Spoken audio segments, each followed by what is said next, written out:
Persia, clearly listed in Ezekiel 38 verse 5 as part of this end-time invasion led by Gog, the chief prince of Meshach and Tubal, into Israel in the last days. It's not a mystery where Persia is located. It is today clearly the nation state of Iran. As we saw in the previous episode, we also were able to definitively say that Gog, this mountain leader, this prince, ruler over Meshach and Tubal, will be a current or future ruler of Turkey. Things are starting to line up in our day to have a great understanding of Ezekiel 38 and 39 and the geographies and the tribes and the purposes of this great allied invasion into Israel against God Almighty in the last days. Persia has a prominent role to play in this invasion and also plays a central role in several Bible stories. First and foremost, we can think of the first leader of the Persian Empire, Cyrus the Great, a man that the prophet Isaiah calls by name 145 years before he was ever born in Isaiah 45. The next chapter, Isaiah 46, God shares something with Isaiah that really puts into perspective the things that we're learning about biblical prophecy today that God is making known in our time. Isaiah 46, God says, I am God. There is none like me. I make known the end from the beginning. As we go deeper into Ezekiel's geography and tribes and purposes that he states that this allied invasion against Israel will possess, things become very clear, for we understand so much about where these entities are today than in previous days prior. Also, when we consider the fact that Cyrus the Great was called to a task, he conquered the king of Babylon. He conquered the Babylonian Empire. We read about this in Daniel chapter 5 and the infamous handwriting on the wall. That was the same day under the regent king Belshazzar that Cyrus entered into Babylon and conquered it by stealth in 535 BC, setting in motion what God had for him to do, setting the Jewish exiles free from Babylon to be able to start the process to consider going back to Judah and rebuilding that as a nation again, and especially its capital city, Jerusalem, as the books of Ezra and Nehemiah are greatly concerned with. We also see the great evil plot of Haman, a Persian counselor to King Ahasuerus, maybe better well known as King Xerxes. But Esther, the queen of the king of Persia, and her first cousin Mordecai were used by God to stop this evil plot against the Jewish people and save the Jewish nation. There is a great spirit of Haman amongst the leadership and the military power of Iran today, the IRGC, that wishes to wipe Israel off the face of the earth, just like the evil plot of Haman so many years ago. Here's the conundrum when we talk about, in particular, Iran. There has to be some type of answer to this question.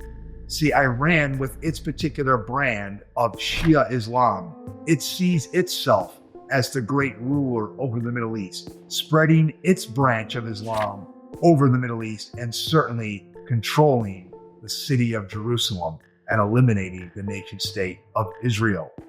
It is its counterpart, Turkey, that is the leader of the majority Sunni Muslim nations in the sense of its diplomatic power and military power. These other nations amongst the Middle East, both Sunni, the majority, and the minority Shiite nations, do not necessarily want or desire, many of them, Turkey to be their leader.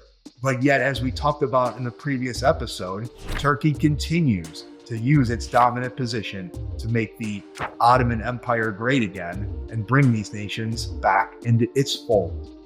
The reason why this is important regarding Iran, or whom Ezekiel clearly lists as Persia, one and the same, is because of their desire to dominate the Middle East. Something has to give.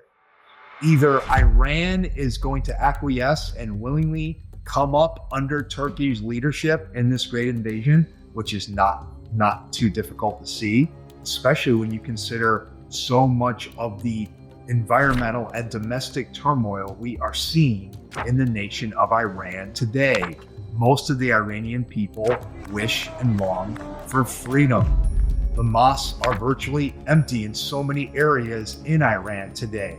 They are not following the creeds and the desires of their rulers, their religious rulers, or their military heads in the nation of Iran, who most of them wish to destroy Israel and certainly align very well with looking at a future Persian army that Ezekiel saw joining this great invasion into Israel, led by Gog, the ruler of Turkey today. There is something else to consider, though, when we look at Daniel chapter 8. Historically, and also the majority commentary places this ram versus he-goat war in the auspices of the Greek-Persian wars of some well over 2,000 years ago. That is certainly a strong context when we look at Daniel chapter 8 and the story it's telling.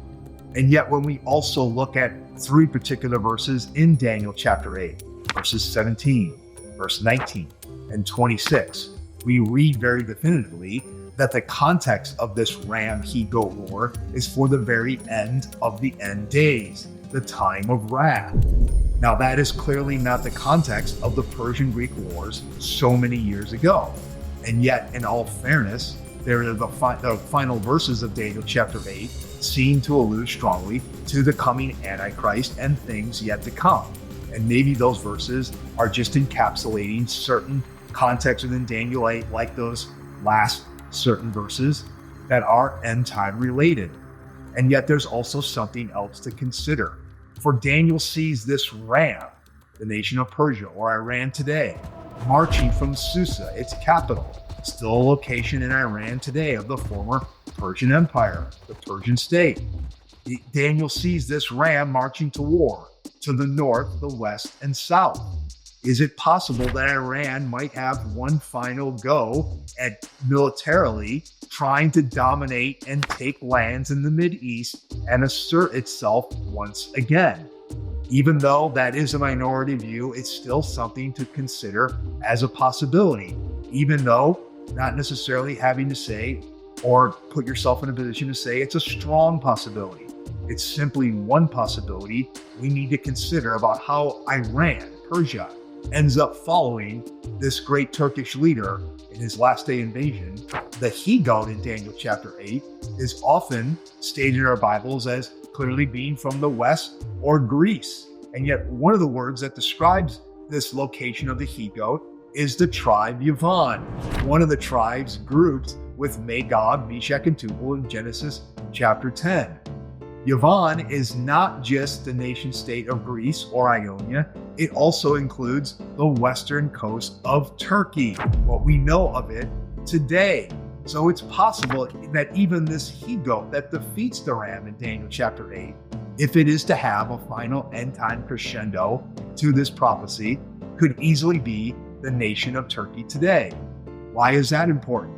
Well, if that scenario were to play out, Turkey would defeat the Shiite nation of Iran and bring it under its auspices after winning victory in this war, as the prophet Daniel declares. Now, once again, that is a possibility, but also not saying a majority view. We could simply see things occur where Iran finds itself in the best situation to follow Turkey's leadership and give up a lot of its dreams, or most of them, all of them, of its desire for a Shiite Muslim central Middle East. Instead, they will read the tea leaves, as they say, and simply follow Turkey, knowing that it's its only decision and only possibility to follow Turkey's leadership to invade Israel in the last days.